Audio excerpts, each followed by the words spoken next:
Bueno, hoy vamos a hablar, vamos a intentar, a ver, de puentes, entonces, entre otras cosas. Y entonces, lo primero que, cuando tenemos que hablar de algo, es saber de qué vamos a hablar. Entonces, yo lo primero que me preguntaría es qué es un puente. Cuando yo era chiquitito, cuando no sabía algo, iba a ver al diccionario enciclopédico de 6 tomos que tenía mi mamá guardado en un lugar que solo me lo dejaba usar si estaba ella presente para no romperlo, porque el saber estaba ahí. Ahora está en internet, entonces, listo, fui a internet directamente, dije, bueno, a ver, vamos a ver qué es un puente. Y en la Real Academia Española tiene 16 definiciones de puente. Dice que es una construcción de piedra, ladrillo, que se construye para pasar ríos, fosos, que es una pieza de instrumento de cuerda, que es una conexión entre dos dientes, que hay un puente eléctrico, que hay puente de acá, de allá y demás. Entonces seguí buscando a ver cuál era el puente que a mí me interesaba y me encontré con esta definición que me gustaba más. Y dice, un puente es una persona o cosa material o inmaterial que sirve para poner en contacto o acercar dos cosas distintas.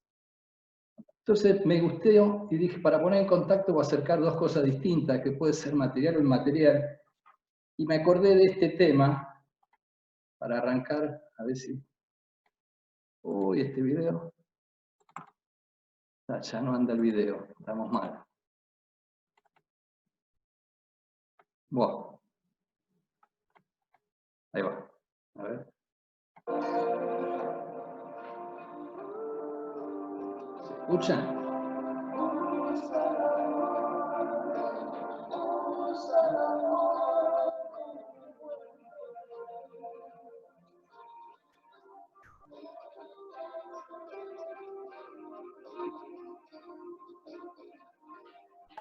Ponete los auriculares, no buscarlos. Ahí tiene el video, el sonido abierto también. Bueno, lo que me gustó de esto es que el puente no solamente es una cosa física que tiramos ahí arriba para pasarnos de un lado al otro, sino que puede ser algo mucho más divertido, lindo, importante. Y bueno, Cerati, supongo que lo conocerán, no sé, los más jóvenes, pero dice que el amor podemos usar el amor como un puente para conectar dos cosas, y me pareció muy poético, muy lindo. Así que dije, bueno, puentes. ¿Quién hace los puentes? ¿Quién es el máximo constructor de puentes? Y entonces seguí investigando y fíjense, el máximo constructor de puentes es el sumo pontífice. ¿Por qué el sumo pontífice? Porque ponti viene del latín y quiere decir puente. Ífice también del latín y quiere decir constructor de puentes. Entonces en la antigüedad, en Roma, el río Tíbet era sagrado y entonces para cruzar por el puente había que pedirle permiso al dueño del puente, que era un cuidador, que se llamaba el pontífice, y estaban todos reunidos en una asociación, y el que dirigía todo eso era el sumo pontífice, que era el máximo hacedor de puentes, que después pasó a ser el rey y después el emperador.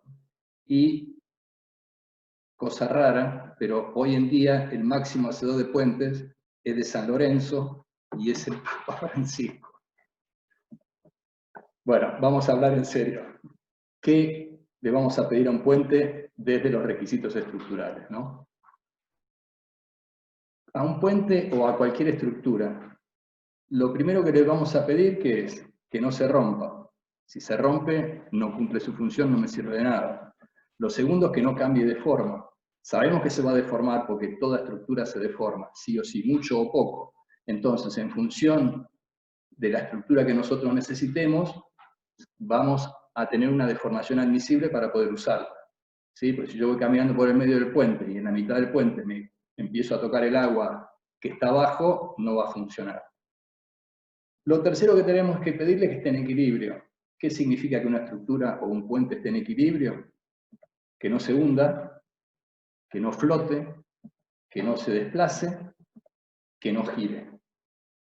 A esas tres cosas nosotros las llamamos desde la ingeniería que sea resistente, rígido y estable. Sea resistente tiene que decir que no se rompa, rígido que se deforme. La rigidez es lo opuesto a la deformación, o sea, es lo que se opone a la deformación. Entonces rígido es que se deforme dentro de lo que yo necesito para poder usarlo. Y estable es que esté en equilibrio, que no se traslade ni gire. Eso era cuando yo era chiquito. Después, ahora, el que sea el costo es otro tema importante que hay que agregarle, porque ya, en general, en raras ocasiones nos dicen que no importa cuánto sale. En general, define la plata.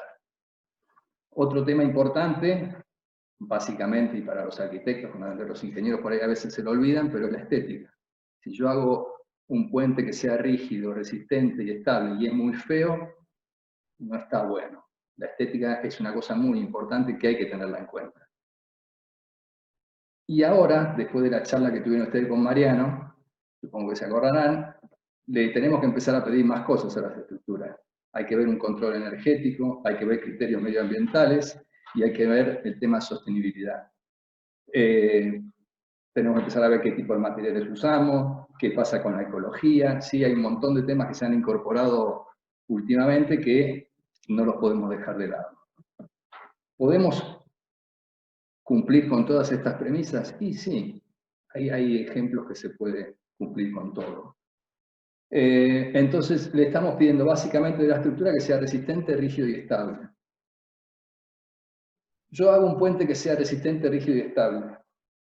Y viene un señor inglés que se llama Sir Elton John y me dice, sí, está todo muy lindo, pero yo lo empiezo a cruzar. Y en la mitad me agarra el existencialismo y dice, ¿qué hago? ¿Lo termino de cruzar o me tiro del puente? Eso es una gran canción de Elton John.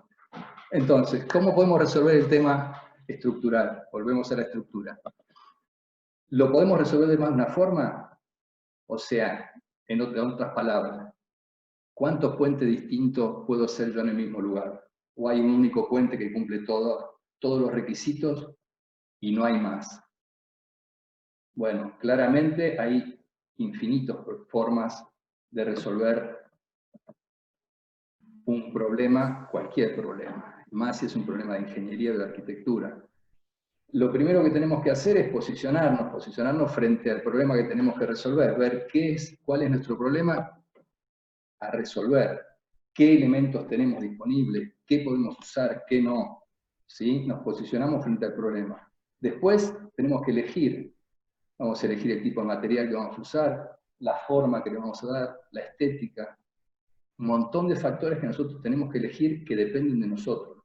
Después vamos a valorar entre todas esas cosas que elegimos y decir, bueno, esta me trae esta facilidad, este trae el problema siguiente, ¿sí? Vamos a valorar nuestro problema y nuestra solución. ¿Sí? Hay un ruido en el fondo. Bueno, después con todo eso vamos a componer todos los elementos y vamos a empezar a armar nuestro proyecto. Vamos a inventar, o sea, siempre hay que inventar. Tenemos que inventar cosas nuevas, no nos tenemos que quedar con lo que tenemos del pasado. Vamos a inventar, ¿sí? Porque siempre puede haber una solución mejor. Entonces tenemos que intentar algo mejor. En ese inventar vamos a descubrir, porque vamos a empezar a investigar y vamos a descubrir cosas que nosotros no sabíamos y cosas que sabíamos y que las habíamos olvidado. Vamos a imaginar, fundamental. Este me parece que es uno de los puntos claves. Tenemos que tener imaginación para resolver cualquier problema. Aunque les parezca que es un puentecito de Morondanga para cruzar el riacho, bueno, hay que poner imaginación y llegar a una buena solución. Y lo que resume todo esto es que hay que pensar. Con todo esto tenemos que pensar y resolver nuestro proyecto, sea un puente o sea lo que sea. Entonces, les pongo esta frase de un ingeniero, es raro, pero bueno, de un ingeniero Torroja, un gran ingeniero que decía que antes y por encima de todo cálculo está la idea. ¿Qué les quiero decir con esto? Que el cálculo hoy por hoy es lo mínimo, es lo menos importante, yo les diría. No sé si lo menos importante, pero lo más fácil de hacer. El problema está en proyectar el puente o la estructura o lo que sea. Una vez que ustedes la proyectan, me la dan a mí, yo la tiro dentro de la computadora y lo resuelvo. Hoy se puede resolver cualquier problema. Bueno, ustedes lo saben, desde la arquitectura, desde Gehry, Zaha y compañía, podemos calcular cualquier forma. Y ustedes pueden representar que sea cualquier forma. Y nosotros la podemos calcular. Entonces, tampoco es cuestión de tirar cualquier pavada. No, tenemos que elegir, inventar, descubrir, hacer un buen proyecto y llevarlo a buen término. La ventaja que tenemos hoy frente a 20 años, 30 años atrás es que con los nuevos materiales y con las nuevas herramientas técnicas prácticamente todo es posible. La imaginación la pueden llevar a la práctica. Bueno, vamos a hacer un poquito pequeña historieta de puentes. El primer puente seguramente fue un tronco que se cayó y que alguien pasó de un lado para el otro, acompañado de alguna mascota, cruzando por arriba de un puente y lo transformó en una viga. Después empezaron a apilar rocas. Ese puente que ven ahí, que está en Inglaterra, más o menos esas lajas de roca tienen 3 metros de largo, entre 2 y 3 metros de largo. Y cada una pesa entre 1,5 toneladas y 2. No me pregunten cómo se hizo, porque no lo sé yo ni lo sabe nadie. La leyenda dice que lo construyó el diablo y que era solo para pasar él y que no podía pasar más nadie que él. Incomprobable. Los incas y en China usaron mucho los puentes colgantes, ¿sí? Ahí ven uno en Cusco, en Perú, que les recomiendo que busquen ese video. Yo no se los voy a pasar porque es largo, pero es muy lindo. Es un puente que todos los años las dos comunidades que están una de cada lado del río, se juntan y lo construyen, lo rehacen todos los años y después terminan un festejo por la construcción del puente, ¿sí? Después fuimos evolucionando y llegamos hasta los romanos. Los romanos fueron grandes constructores de puentes, ¿sí? Usaron lo que se llamaba el arco y llegaron hasta arcos del orden de 30 metros, ¿sí? Hicieron el arco, el arco es apilar piedras una arriba de la otra con esa forma, de manera que lo que se logra es que una carga vertical que está pasando por arriba del puente se transforme en compresión en las piedras que están abajo. Entonces, la piedra o los mampuestos son muy resistentes a la compresión. Ustedes no van a poder romper un ladrillo comprimiéndolo. Lo van a romper de cualquier otra manera, pero si lo comprimen no lo van a romper. Entonces, el problema del arco era que hay que construir una cimbra para poder poner las piedras una sobre la otra, porque hasta que no están todas las piedras el arco no funciona. Si ustedes ven acá, imagínense las cimbras que tenían que hacer, los encofrados, si quieren, para colocar las piedras. Los romanos le ponían entre las piedras, usaban puzzolana, una especie de cemento, pero realmente no es necesario, y a veces tampoco lo usaban, y es piedra contra la piedra, trabajando a compresión. ¿Cuál es el problema de estos puentes y del arco? Que el arco genera hacia los costados unos empujes horizontales muy grandes. Entonces, a lo largo del puente se va compensando un arco con el de al lado, la carga horizontal de uno con el de al lado.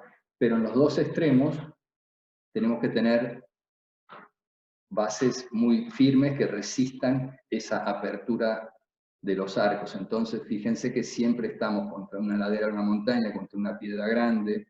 Supuestamente, si ustedes tiran un arco de acá del medio, esto se cae todo. Entonces los romanos a veces hacían en el medio, cuando los puentes eran muy largos, hacían una de estas columnatas mucho más grande, el doble o el triple, de manera que pueda absorber la carga horizontal por si se rompía un pedazo del puente y no el otro. Bueno, ahí les dejo, no sé si lo deben haber leído, pero Las ciudades invisibles de Italo Calvino. Hay una descripción del arco que es la más linda que yo he encontrado. Así que la pueden buscar, no sé si les da el tiempo para leerla, pero no me animo a leérsela yo. Pero en resumen lo que le dice poéticamente es que si no hay piedras no hay arco, o sea que hasta que no está completo el arco, con todas las piedras, no empieza a funcionar. Después de los romanos vino el Renacimiento. En el Renacimiento empezaron a usar, en vez de usaron piedra y aparte empezaron a usar ladrillos que construían ellos. Las técnicas no cambiaron, básicamente. Lo que sí hicieron fueron hacer arcos más tendidos y empezaron a darle importancia a la estética. ¿Sí? Empezaron a usar, bueno, el puente empezó a ser una obra de arte en sí mismo, como todo en el Renacimiento. Fíjense, este puente en Florencia, que es mucho más tendido el arco, ¿sí? Tendido quiere decir que es mucho más horizontal, empieza a haber ornamentación, ¿sí? Este es en París. El puente de Rialto, fíjense, esto ya es una especie de escultura, ¿sí? En el Renacimiento empezó a darse mucha importancia a lo estético. El Ponte Vecchio, ¿sí? ¿Cuándo vino el cambio importante en los puentes y en las estructuras? Con el comienzo de la Revolución Industrial. En el comienzo de la Revolución Industrial apareció el hierro fundido. Empezamos a cambiar de material. Ya dejamos de tener un material pesado como era la piedra y empezamos a tener un material mucho más maleable que le podíamos dar forma. Se siguió usando la forma del arco, porque uno arrastra y siempre, cuando quiere hacer algo nuevo, siempre arrastra con todo lo pasado y tiende a copiar lo anterior. Entonces, el primer puente que se hizo de hierro fundido es este, que todavía está en Inglaterra, que se llama el Iron Bridge. Se construyó en el año 1779. Fíjense que tiene la misma forma que tenía los arcos. Todas las piezas están trabajando la compresión. Cuando hicieron este puente no le dieron demasiada importancia hasta que hubo una gran crecida. Una crecida creció mucho el río, los puentes de piedra, el agua empezó a rebalsar para los costados, y como el único lugar que podía correr el agua era por el arco, por abajo del arco, empezó a empujar a los costados y tiró todos los puentes de piedra.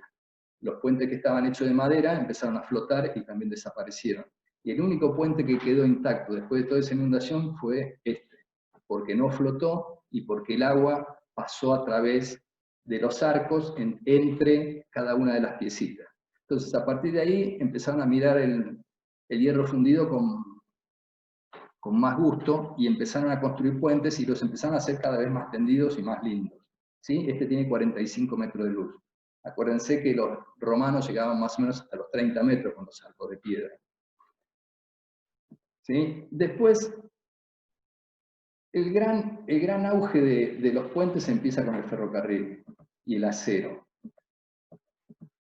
¿Por qué? Primero porque el acero ya me permite tomar tracción, cosa que con la piedra yo no puedo. Con la piedra o con los mampuestos lo único que puedo hacer es apilar uno arriba de la otra. Entonces tenía que ir a una estructura que sea básicamente comprimida. Ojo con esto, porque van a encontrar en los libros que hay estructuras de tracción, estructuras de compresión. Y eso es totalmente falso y mentiroso. Todas las estructuras trabajan a tracción y a compresión. No hay estructura que no trabaje a tracción y compresión. ¿Sí? Puede tener una tracción dominante y una compresión dominante. En el arco, ya dijimos, en el arco está la compresión en todas las piedras, pero en el suelo tiene que estar el suelo para evitar esa apertura abajo. Entonces, o está el suelo o hay un tensor en el lado de abajo.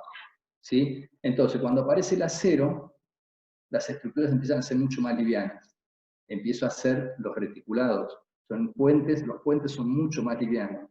Pero hay un problema, que aparece el ferrocarril. Entonces, las máquinas, las locomotoras, son unas moles de acero pesadísimas, pesan varias toneladas cada una.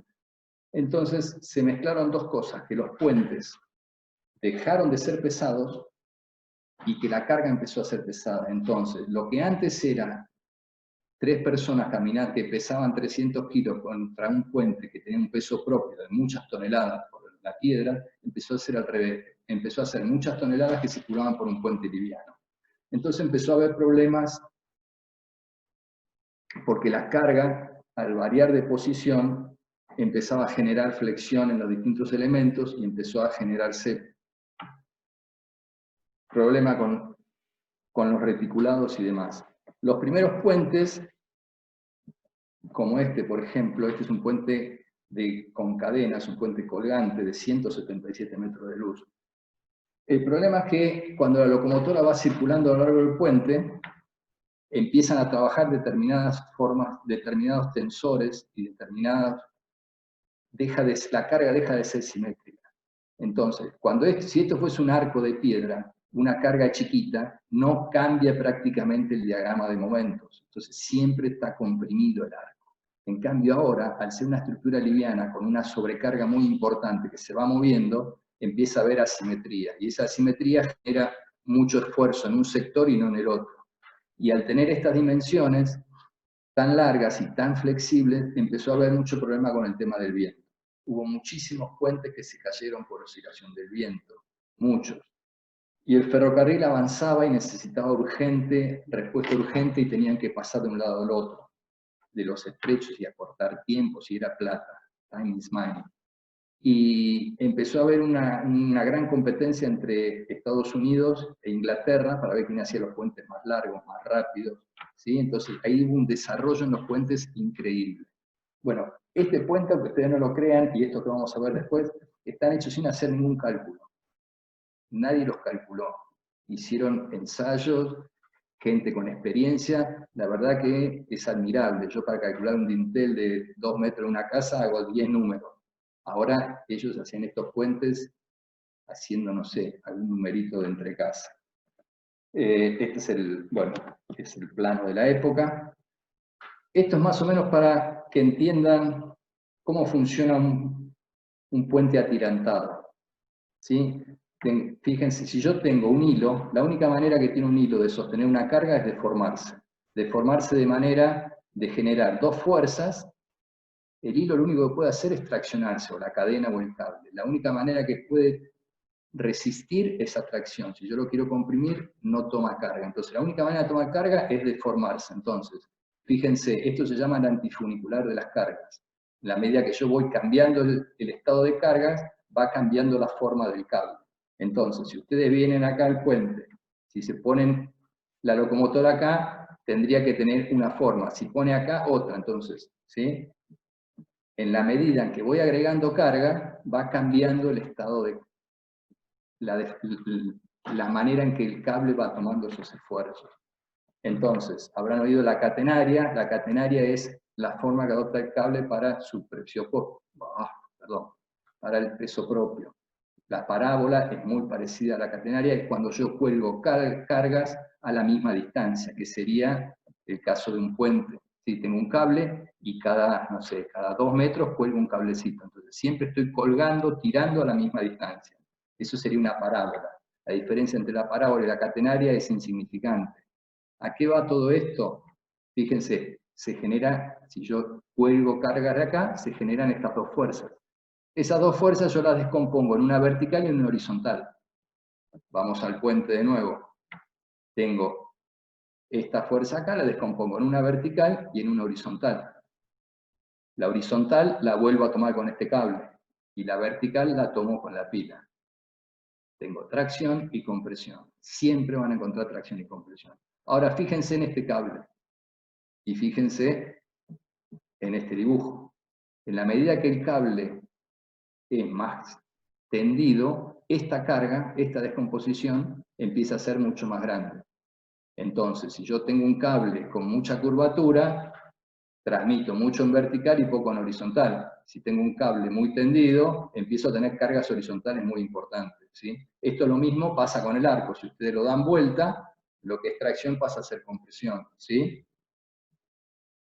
Después que se cayeron un montón de estos puentes, como este, se cayeron muchos, entonces el ferrocarril estaba preocupado y le encargó al ingeniero Stephenson en el año 1850 que construya un puente. Estos son 2 vanos de 140 metros de largo. Entonces, este señor, para asegurarse que no hubiese problema, inventó un puente con, acá están, esta es real, esta es una foto del, ¿sí? Guardaron un pedacito de esta viga acá al costado, es una viga cajón, ¿sí? Es todo metálico. Hicieron ensayos, hicieron un montón de pruebas y decidió construir este cajón, y acá arriba venían los cables, ¿sí? Entonces, ¿cómo construyó esta viga? Lo primero que se tendrían que preguntar. Esto es otra cosa que hay que pensar cuando uno va a construir algo, o proyecta algo, hay que ver cómo lo va a construir. ¿Cómo hago yo para construir esta viga acá a 140 metros de luz? En definitiva, construyeron esta viga de 140 metros acá abajo, acá al costadito, la llevaron hasta acá con una barcaza, y la levantaron. Y una vez que la levantaron, la soldaron con la de al lado. Y cuando lo montaron se dieron cuenta que se habían pasado de rosca, lo habían hecho tan resistente que no necesitaba las cadenas y entonces nunca pusieron las cadenas. Fíjense que quedaron estas pilas, horrible, un puente muy feo, que desde la estructura es un hito de la ingeniería, porque cruzaron 140 metros, inventaron la viga cajón, estudiaron temas de pandeo, de abollamiento de chapa y se avanzó mucho, pero no sirvió para mucho, estéticamente feo. Cuando circulaba por adentro de este cajón el ferrocarril a vapor que tiraba humo, parece que era imposible. El ruido que había, el hollín, era imposible, la gente se tenía que bajar de un lado y prácticamente caminar al otro porque el monóxido de carbono fue un desastre. Funcionó todo mal, pero desde la ingeniería, fantástico. ¿Sí? Entonces, ojo con estas cosas. En el año 70 hubo un incendio y lo volvieron a reconstruir, hicieron algo abierto, mucho más liviano. ¿Sí? Vamos. Este puente está muy cerca y también en Inglaterra tiene las mismas luces, 2 luces de 140 metros. Fíjense que lo resolvieron de otra manera totalmente distinta. Hay un tubo a la compresión y cables a la tracción. Entonces, esto funciona exactamente igual que el otro puente. Gastaron la mitad en acero de lo que habían gastado en el otro puente y hubo pocos años de diferencia. ¿Sí? Avanzamos. Después vino, acá ya con Eiffel y compañía empezaron a hacer algunos números. ¿Por qué? Porque hasta el 1800 y pico, lo que importaba era que el ferrocarril avance, no importaba cuánto costaba. Lo importante era que pueda cerrar el ferrocarril y ganarle a Estados Unidos o ganarle a Inglaterra y tener los mejores puentes y pasar. Llegó un momento que el acero empezó a ser caro, entonces empezó a ganar el que hacía puentes más baratos. Y en estas grandes luces, los puentes más baratos en general tenían mucho que ver con el proceso constructivo, por eso se los cuento. No solo era la estructura la más liviana y la más barata, sino que había que ver cómo se construía. Entonces, la manera de construirlo determinaba prácticamente quién ganaba el puente. Entonces, Eiffel era un señor, un ingeniero francés, que era un experto en metálica, obviamente, verificaba cada una de las piecitas, hacía planos para cada piecita, pueden buscar en internet la Torre Eiffel, que está pieza por pieza, toda desarmada y está toda documentada, y aparte era muy creativo y se imaginaba las maneras de construirlo. Este es un viaducto de 165 metros de luz, es un puente en arco, ¿sí? Con hierro forjado, ¿sí? Y la manera de construirlo es que los construían abajo y lo montaban con cuerdas y lo levantaban y lo posicionaban, ¿sí? Después, bueno, aparecieron los cables. Con los cables empezaron a tener ya grandes luces en serio, 400, 500 metros, y bueno, este es el puente de Brooklyn en Nueva York, que todos deben conocer, y sí o sí tienen que ver Manhattan de Woody Allen, porque no pueden dejar de ver esa película y ver el puente al pasar. En Escocia hicieron este puente que a mí me encanta, pero es como tremendo puente, un puente de viga Gerber, viga continua, de 520 metros de luz. ¿Cómo funciona? Tiene un gran voladizo, que es este tramo tiene 520, está a 46 metros del agua. Acá hay una gran ménsula, esto tiene 104 metros de altura, entonces esto es un voladizo, este es otro, acá hay 2 articulaciones y acá hay un tramo que se construye abajo, lo construyeron abajo, lo llevaron con un barquito y lo subieron y lo pusieron ahí. Cuando lo montaron se les cayó, se les rompió, lo tuvieron que hacer de nuevo. ¿Sí? Pero bueno, cosas que pasan. Este puente sigue en pie todavía, es en Escocia, y fíjense, ahí lo ven, este es este puente, después construyeron este otro con cables, y hace unos años tuvieron que construir este, que creo que se terminó el año pasado o hace 2 años, ¿sí? Para el mismo cruce, porque es un cruce muy importante. Esta es una viga reticulada. Este es un puente colgante que tiene un cable y donde cuelgan todas las péndolas y el tablero va suspendido de todas estas péndolas. Esto es como si el tablero estuviese apoyado cada, no sé, 2 metros, ¿sí?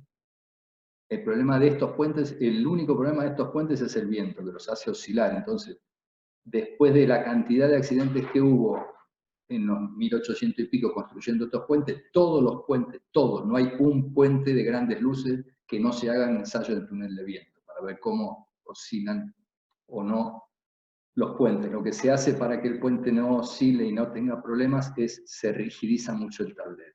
Bueno, estos son puentes de Obenque, que en vez de estar colgando un cable con una péndola cada tanto, cuelgan todos desde un parante.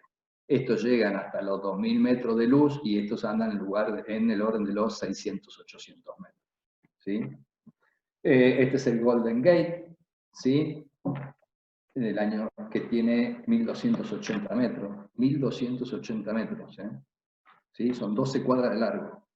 Se lo imaginan, ¿no? No es una cosa chiquitita. Este es un puente en arco en China, que es el puente, hasta donde yo había averiguado, hace unos años era el puente en arco, más largo, tiene 550 metros, fíjense, 550 contra 2000 casi.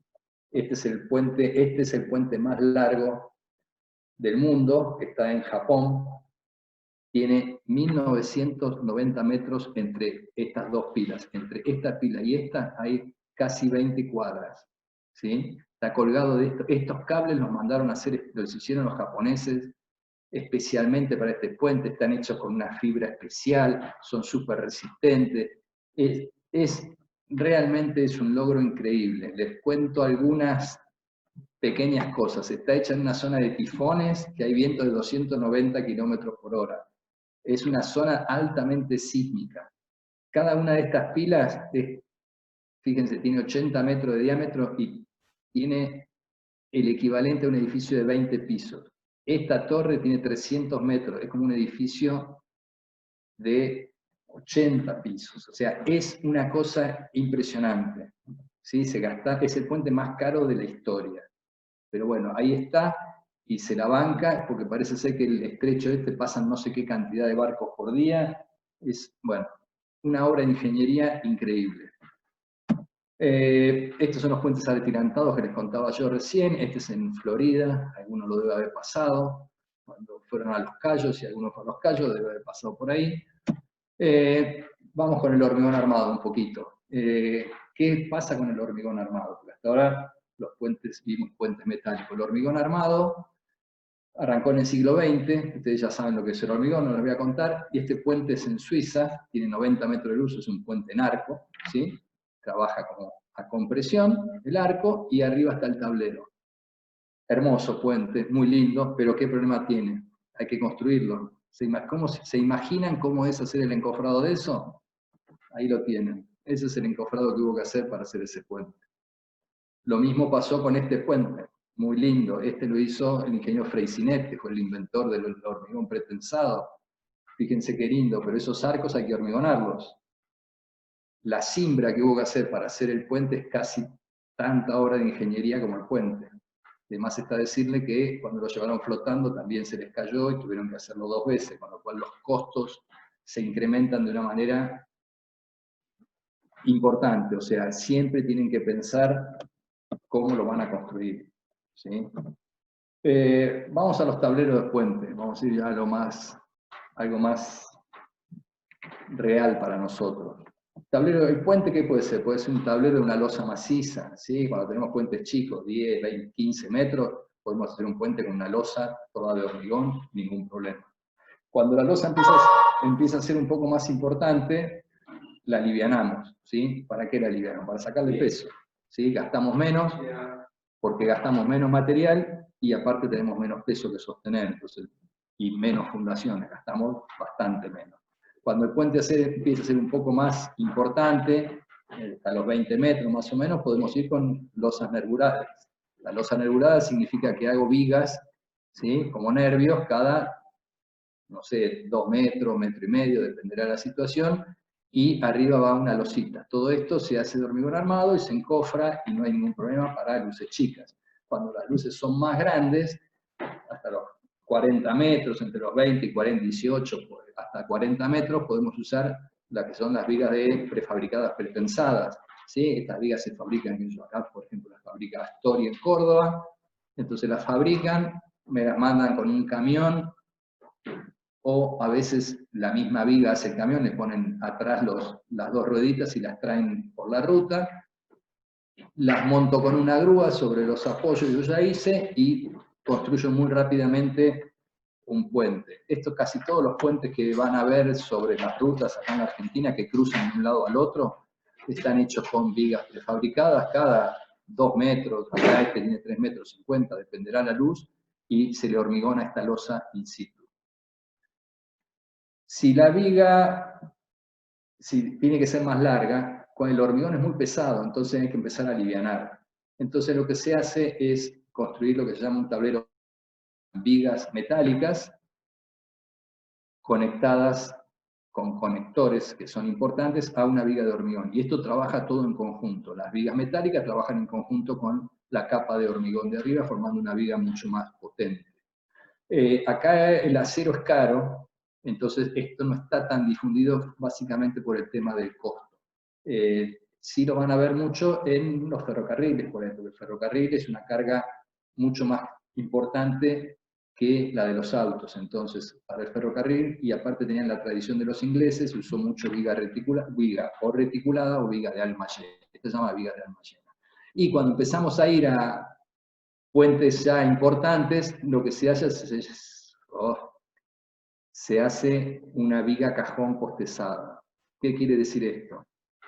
Esto es el viaducto que ustedes vieron por toda la ciudad de Buenos Aires, ¿sí? El viaducto del Mitre, de San Martín, son unas brutas vigas que algunas se hacen abajo y se montan con una grúa, y otras se van haciendo por lo que se llama por dovelas, por pedacitos de 2,5 metros, 3 metros, lo suben con una grúa y lo unen al otro, y lo van en sucesivas maniobras van creciendo el puente. Ahí les hice una tablita, que si lo están grabando, después si no yo les puedo mandar el PowerPoint si quieren, donde tienen más o menos para cada luz el tipo de puente más o menos razonable. O sea, si tienen una luz entre 10 y 20 metros, pueden usar un puente de losa, una losa común y corriente de 25, 30 centímetros, 50 centímetros de espesor, la pueden alivianar o no, dependerá la luz. Cuando tienen que ir hasta luces de 40 metros, y bueno, pueden hacer una viga de hormigón armado. ¿Sí? Un puente de hormigón armado puede funcionar.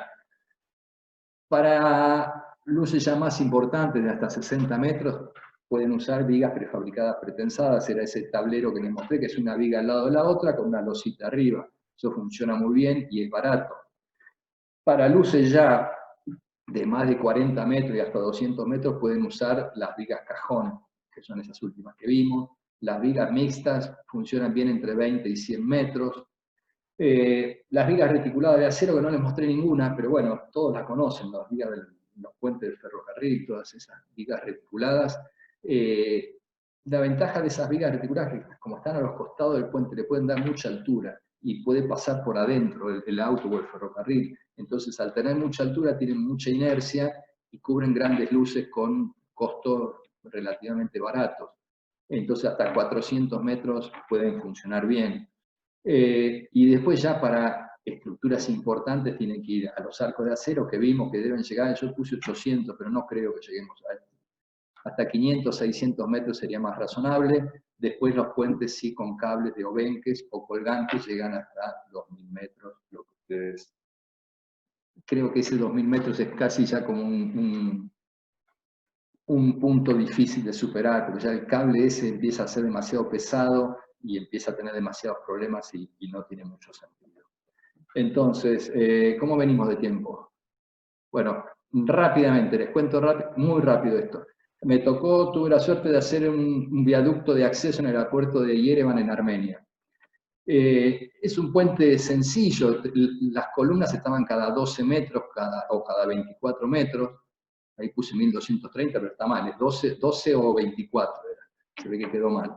Entonces nosotros dijimos, bueno, sí, fácil, hacemos vigas pretensadas, ponemos una viguita al lado de la otra, en 2 minutos lo hacemos. No, en Armenia no hay pretensado, no se puede hacer pretensado. Pero ¿cómo no? No hay. ¿Y la pueden traer de los vecinos? No, porque Armenia es un país que está en el medio de una zona sísmica de alta sismicidad, y está no solo el problema es sísmico, sino que el problema es político. Todo es el único enclave católico alrededor de Irán, Irak, Arabia, no sé, hay un lío infernal. Entonces, no, lo único que se puede hacer es hormigón armado. Bueno, hacemos un puente de hormigón armado, alivianado, como les acabo de decir. Ahí abajo está la sección transversal de ese puente. Dijimos, bueno, fantástico, hagan este puente, lo calculamos, bueno, pero hay que construirlo. Y sí, bueno, ¿cómo lo construimos? Construir semejante losa de hormigón armado con maderita para hacer el encofrado era un problemón. A ver, lo hicieron los romanos, lo hacían, pero ahora a esta altura era como imposible. Entonces, por suerte al lado estábamos haciendo el parking, que tenía un subsuelo completo. Entonces, toda la tierra que sacaron del subsuelo del parking, la amontonaron, hicieron una pilita donde iba el puente y hormigonaron todo el puente sobre la tierra, y después sacaron la tierra. ¿Sí? Entonces, ojo, que no solo hay que pensar cómo va a ser el puente, sino cómo lo van a construir. Fíjense cómo una cosa que era muy sencilla, que acá hubiese sido una cosa que se resolvía muy rápidamente, trajo muchísimas complicaciones. Más allá del sismo, que hubo que encargar estos aisladores sísmicos, que esto sí lo podían traer de afuera porque eran pocos, iba uno en cada columna, y era un elemento chico, entonces lo trajeron por camión y no hubo problema. ¿Sí? El aeropuerto de Seiza, también que tuve la suerte de hacer. Este se los cuento ¿por qué? Porque es un puente rarísimo, es un puente dentro de un edificio. Tiene 30 metros de luz, ¿sí? Es una losa de 30 metros de luz.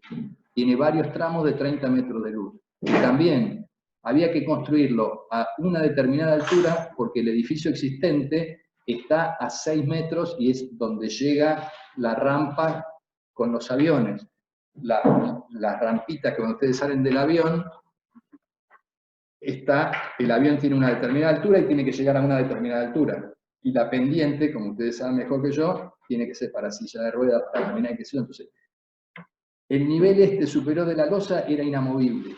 Y por abajo tenía que circular gente, entonces estábamos muy acotados con la altura. Entonces tuvimos que diseñar un puente de hormigón postezado de 1,40 m de altura y 30 metros de luz. Fue bastante complicado también de resolverlo. O sea, fíjense cómo los condicionantes del entorno y de la situación condicionan todo el proyecto de lo que uno quiere hacer. Vamos a lo que les va a interesar. Vamos a los parques elevados, los parques verdes, a rigar de los viaductos. El primero que se hizo fue en París, que usaron un viaducto, fíjense, acá en la foto tienen los arcos, y acá arriba circulaba el tren. ¿Sí? Entonces, bueno, cuando sacaron el tren, hicieron el Parque Verde. Mucho más no les voy a contar porque no sé más. Lo mismo con el High Line neoyorquino. Fíjense, yo lo único que quiero es que vean la altura de las vigas metálicas que había y las luces. ¿Sí? No les voy a contar más nada. En Seúl, también un viaducto de ferrocarril lo transformaron en un gran jardín, un botánico lleno de plantas. Pero fíjense, este es el corte, ¿sí? Las vigas del ferrocarril, el tablero mixto, y fíjense cómo sectorizaron maceteros en distintas, no llenaron todo de tierra, sino que pusieron macetitas así en sectores, y las cosas nuevas las metieron por afuera. ¿Por qué es esto? Ahora les cuento. Les cuento y les puedo contar también por la experiencia propia del parque elevado que se proyectó acá para reutilizar la autopista Ilía. La autopista, que ustedes la conocen y de hecho está en funcionamiento, tiene este corte transversal. Fíjense, son un montón de vigas, una al lado de la otra, con prefabricadas, pretensadas, que esta es la forma de la viga, se prefabricó esto, estas tienen luces entre 25 y 40 metros. Entonces fabricaban estas vigas, ponían una al lado de la otra con una grúa y después hormigonaban esta losa. ¿Sí? A mí me llamó, tuve la suerte de participar con Hernán, con Maldonado, y ellos hicieron un proyecto para poner tierra arriba. Entonces, cuando yo me puse a analizar qué pasaba con la carga de la tierra arriba y lo que resistía el puente, uno se lleva la gran sorpresa que ve semejante autopista de 2 metros de luz, las vigas de altura, se encuentra con que no puede ponerle tierra por todos lados. ¿Por qué? Porque los puentes en Argentina están calculados con el reglamento de vialidad, que los calcula con una aplanadora de 30 toneladas en el medio y después sobrecarga de gente de 400 kilos por metro cuadrado alrededor. ¿Cuánto pesa la tierra? 1,6 más o menos, 1,8 toneladas por metro cúbico. Entonces, 10 centímetros de tierra, 1 metro de tierra es 1 tonelada de tierra. O sea, no le puedo poner 1 tonelada a una cosa que estaba calculada para 400. Y no solo donde pongo la tierra, si le pongo 1 tonelada y después quiero caminar por arriba, son 500 kilos más. Entonces, lo que tuvimos que hacer en este caso es generar una tabla, se hizo una tabla de cargas en cada sector del viaducto, qué cargas queríamos poner. Hubo que trabajar en conjunto con el paisajista, los arquitectos, nosotros, ¿sí? Hubo que generar un equipo de trabajo para ver cómo proyectábamos esto, cómo lográbamos poner árboles en determinados sectores.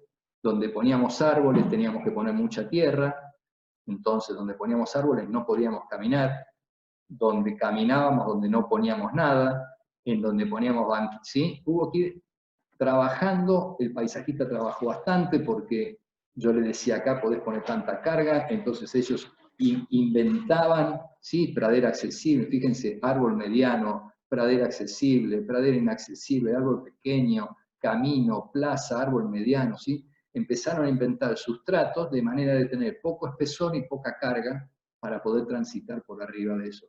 Fue un trabajo bastante arduo, difícil, y hay que trabajar en equipo. Esa es, hoy por hoy, más que nunca, se trabaja en equipo y cada uno tiene que ceder y saber trabajar con el otro y no ponerse de mal humor y respetar al otro. Entonces, solo así podemos resolver temas como este. Pero yo sé que me van a preguntar de esto y es un tema que es complicado. Otro tema que hay que ver, este es el bajo viaducto Mitre. Lo mismo en San Martín. Fíjense qué pasa, no solo hay que ver cómo salvamos la distancia, hay que ver qué pasa abajo. Fíjense qué pasa abajo de este viaducto. ¿Qué pasa abajo de este viaducto? Y ahí, inevitablemente, les pongo la canción de los Red Hot Chili Peppers, que dice qué es lo que pasa abajo del viaducto. ¿Sí? No se las voy a hacer escuchar, pero pueden escucharla, es una gran canción. Y vamos a algo que les va a divertir un poco más. Supónganse, por casualidad se me ocurrió decir, bueno, voy a tomar acá la avenida entre la cancha esa que se ve ahí atrás y el río. ¿Cómo puedo cruzar, si yo quiero cruzar las vías del tren y la avenida Cantilo? En base a lo que estuvimos hablando, lo primero que se me ocurriría es decir, bueno, tiro un tronco de lado a lado y paso con un tronco. Claramente no voy a conseguir un tronco de esas dimensiones para pasar de lado a lado. Entonces me parece que esta no funciona. Entonces digo, bueno, hago como lo llamo a los incas y construyo el puentecito colgante. Bueno, podría ser. Ya podríamos, para pasar caminando, podría ser. Ahora sería bastante bamboleante y se iría de un lado al otro con el viento y con los camiones. Me parece que no funciona. Vamos con los romanos. Podría ser un arquito al lado del otro, pero no llegaría a pasar de un lado al otro. El Ponte Vecchio, los renacentistas, me parece que no. Podríamos solucionar algún tema de vivienda, pero no me convence. Lo llamo a Eiffel y no, porque estoy fuera de escala incluso, porque eso eran 160 metros y ahí debe haber 80, la mitad con suerte. Fíjense, para hacer ese arco tengo que irme para arriba.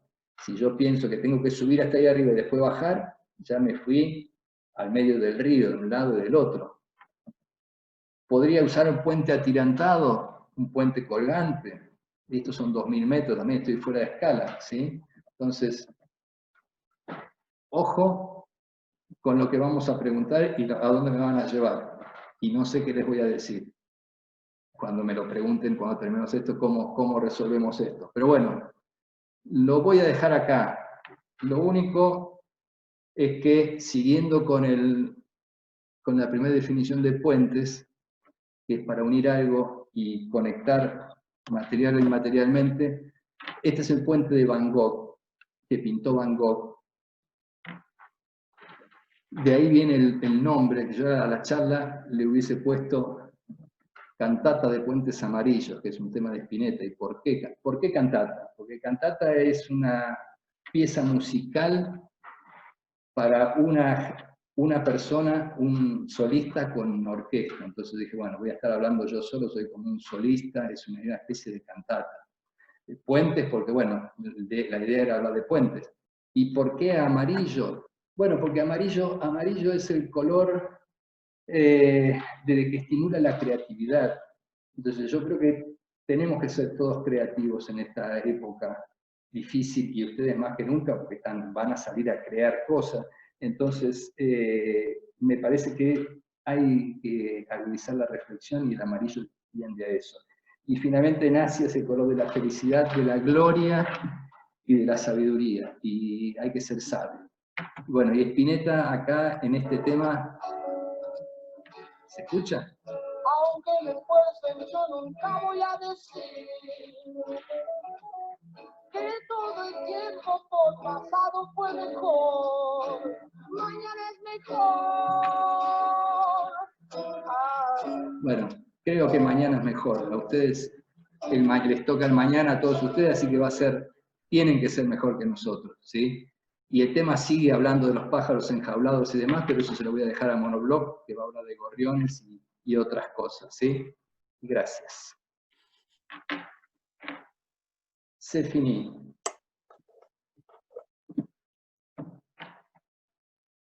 ¿Cuántos se durmieron? Hay un montón apagado.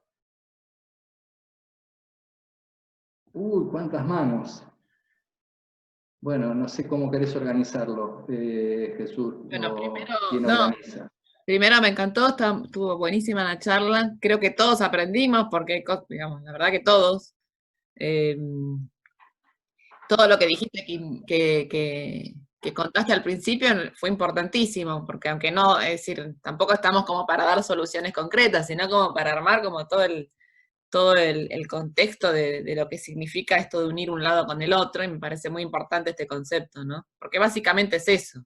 Después sí usamos una herramienta específica para lograrlo, o las chicas están pensando, como ven, estamos comunicados, hay una red de gente, no es que los invitados vienen porque, viste, los pescamos, hay conversaciones, hay una red. Y no dije nada del río, de no interferir el río, porque me va a agarrar Martín y me va a matar, pero bueno. Ahora sí nos quedan 10 minutos, pero bueno. La idea es que abrimos micrófonos y quedan abiertas las preguntas. La verdad que es un poco trabajar con eso. Aprovechen y tenemos un montón de datos que igual en la charla se grabó y seguramente después nos las podés prestar para pasarle a los chicos. Pero nada, aprovechen, a ver, hay un chat, a ver si hay preguntas. Muy bueno, no. Nada, está abierto el micrófono para que todos pregunten. Después comentamos otros más, no tengo problema, eso lo manejan ustedes, como yo ya no tengo más nada que hacer hasta la charla de Monoblog, así que...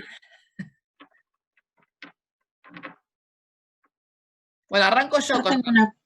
No, dale, Martín. No, como quieras. No, todo tuyo. Tengo una consulta. Nosotros estamos haciendo parques plegados elevados a la costa. Y queríamos hacer en las partes más chicas, de menor altura, estructura de hormigón, y en las partes que son de más altura, hasta 10 metros, estructura metálica. Pero no sé si es conveniente combinar dos estructuras y cómo se engancharían las dos estructuras. A ver, varias cosas. Lo primero que yo necesitaría saber es qué pasa con las luces, qué luces estamos manejando. En Lugones hay 100 metros. 100 metros. Entre Avenida Lugones y... Bueno, en Avenida Lugones yo creo que no vas a poder hacer algo de hormigón, primero porque no podés cortar la Lugones para poner un encofrado. Podrías armar una especie de encofrado que pasen de alto para abajo, pero te va a quedar muy alto. creo que tenés que ir sí o sí a una solución. Yo creo, mira, hubo un concurso hace no mucho de Tecnópolis que se mandó, que había que hacer un puente cruzando la General Paz. ¿Sí? Si vos mirás los ganadores y los no ganadores, en general, muy pocos presentaron un puente como la gente con algún sustento teórico. En general, el ganador no, pero los demás presentaron dibujitos muy lindos que no sé si se pueden llevar a la realidad. Pero el ganador presentó un puente en arco metálico, ¿sí? O sea, una estructura metálica de arco, bastante tendido, o sea, bastante chato, y eso funciona. Creo que tenés que ir algo, yo creo que por ahí, porque también podrías pensar en, no sé qué va a ir arriba, con una viga reticulada, podrías pensar en alguna viga reticulada, pero si vas a pensar en una viga horizontal, la flexión la flexión es cara y complicada, entonces el arco que funciona comprimido te va a andar mucho mejor. Yo pensaría en algo tipo arco, porque no creo que quieras poner algo atirantado, también podrías poner, no sé, ¿qué va a pasar por arriba? ¿Es para pasar gente caminando, una pasarela peatonal, o querés un parque Peatonal, verde? sí. Si es una Es pasarela parque peatonal, podrías inventar algo colgante también, si te fijas el puente que está, hay uno que está ahí en Dorrego, ahí después del hipódromo, en Dorrego y Figueroa Alcorta, uno amarillito, ¿sí?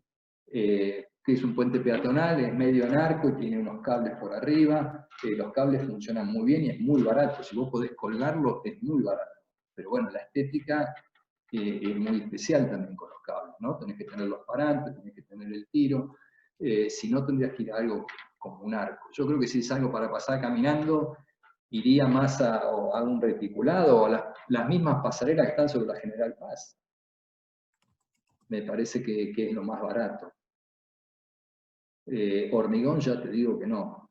En General Paz también están, fíjate que cuando hicieron hace unos años que ampliaron la General Paz, viste que pusieron todos los puentes nuevos, en San Martín, bueno, no sé, Sí. todas las bajadas, hicieron esos puentes con el triángulo arriba, ese reticulado. Bueno, el triángulo podés obviarlo si querés, podés hacer algo más lindo, pero tenés que ir a un reticulado metálico. Y ahí estás hablando de menos, eso deben ser 30 metros, no creo que sean 100 metros. Si podés apoyar en el medio, a ver, donde está el ferrocarril, a los dos costados del ferrocarril, en esa foto que yo mostré, creo que es muy viable apoyar. No sé si hace falta llevar los 100 metros. Sí, incluso los puentes que ya están ahora, los peatonales apoyan en el medio entre el ferrocarril. Sí, claro, porque si apoyás en el medio tenés luces mucho más razonables, de 30 metros, que la resolvés con una viguita prefabricada, que la agarrás así con la viga, con una grúa y la apoyás ahí arriba y te ahorraste el problema. El problema es si alguien quiere pasar con tierra arriba. Lo peor, hace unos años lo peor era el ferrocarril, ahora lo peor es el parque de tierra. Ni hablar, si ustedes quieren asustar a un ingeniero estructuralista y lo quieren realmente poner los pelos de punta, lo que tienen que decirle es: ingeniero, quiero poner la pelopincho en el balcón o en la terraza. Es lo peor que hay, porque el agua pesa un montón. ¿Sí? Un metro de agua, te voy a decir, un metro de agua apenas se mojan las patas los chicos. Un metro de agua es 1 tonelada por metro cuadrado. Es un auto así al lado del otro, en 1 metro cuadrado, uno al lado del otro. Es muchísimo. ¿Sí? 30 centímetros, no, le pongo para el nene 30 centímetros. 30 centímetros de agua son 300 kilos por metro cuadrado. Un edificio, vivienda, se calcula con 200 kilos por metro cuadrado. O sea, 20 centímetros de pelopincho. Entonces, si queremos pasar con un parque verde de un lado al otro, eso estamos más en problema. No sé si alguien tiene ese problema. Sí, nosotros. Ese sí es un problema. Ahí vas a tener que trabajar no solo con el estructuralista, sino vas a tener que llamarlo a Manuela y decirle que te haga un sustrato que 40 centímetros, que es lo que yo te diría que tenés que tener para tener tierra. Ella te va a decir: no, mira, hoy por hoy hay unos sustratos que combinamos, qué sé yo, que con 5 centímetros tenemos un pastizal, que que se la banca. Entonces 5 centímetros de tierra, te puedo sostener 5 centímetros de tierra para pasar de un lado al otro. 40 centímetros de tierra, nosotros- ya empieza a ser más difícil.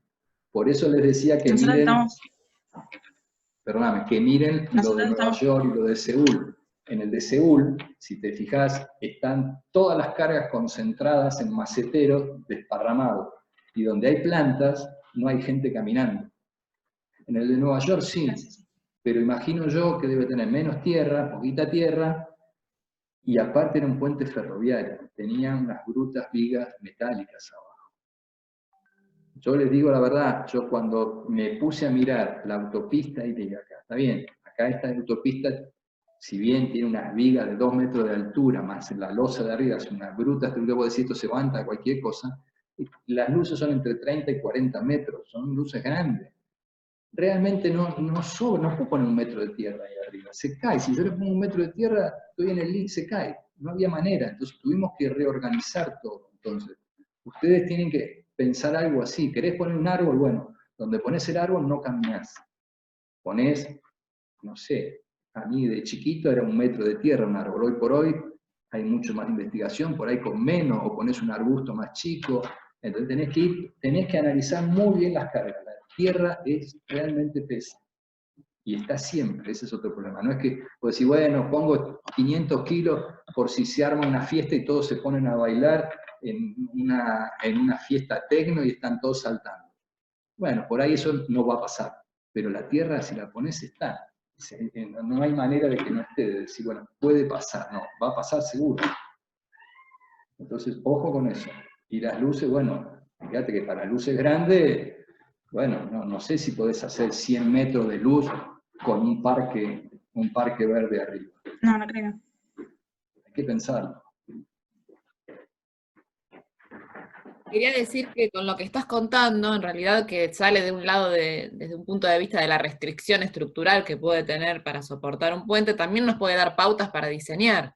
Entonces, tomarlo como a favor, digamos, obviamente es una restricción, pero digo, ¿cómo la tomamos a favor? Y me acordaba de la planilla esa que mostraste, donde fueron trabajando con el paisajista, entonces diciendo, bueno, a ver, de repente esto puede ser un borde para nada más sentarse o para mirar, acá transito, entonces acá pongo el verde, acá pongo, combinar, ¿no? Los 5 centímetros Eso de es, un lado bueno, con la maceta en otra situación, y así ir como también trabajando ese puente, no es mira, que es una ahí, totalidad de una sola cosa, sino que empiezo como a diseñarlo. cada tramo de la autopista, porque encima los tramos son todos distintos, cada uno 25, 3, en cada tramo hicieron los arquitectos